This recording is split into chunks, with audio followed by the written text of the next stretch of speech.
Yung gabi Pilipinas, Luzon, Visayas ug Mindanao o tibuok kalibutan. Nasaksihan nato this week ang hilabihan ka gubot sa mga panghitabo.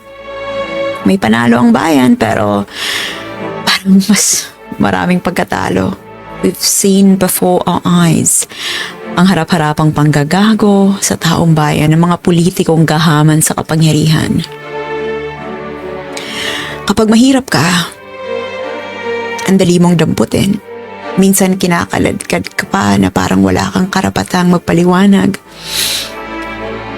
Kakalad ka rin ka para pagbayaran sa ninakaw mong delata para sa nagugutom na pamilya. Oo, maliit na bagay, maliit man na bagay. Dapat managot ka sa krimeng ginawa. Pero bakit pag makapangyarihan ka?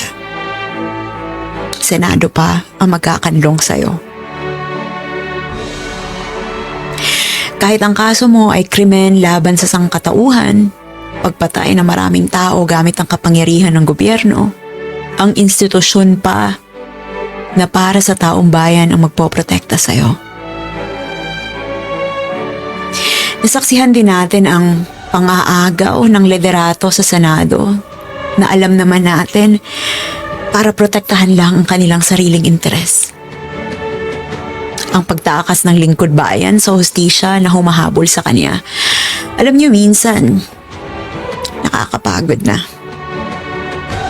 Minsan naiisip ko, hanggang kailan ba dapat ipaglaban ang hustisya at katarungan kung ang mga masasamang loob ang naghahari-harian?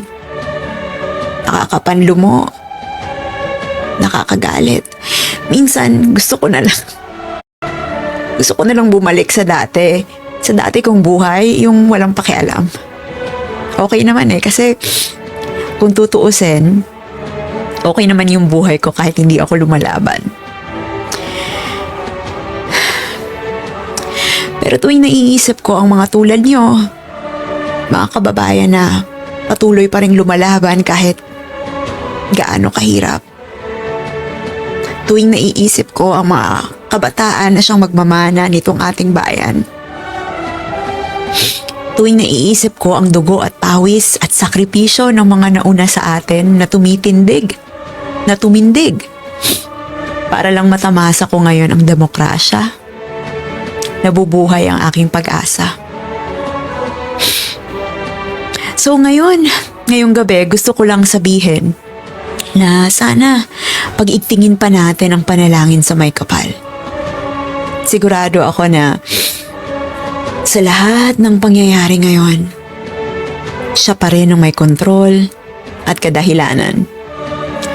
Patuloy nating ibigin ang Pilipinas. Ang puso na tapat hindi sa politiko, kundi puso na tapat sa konstitusyon at sa bayan.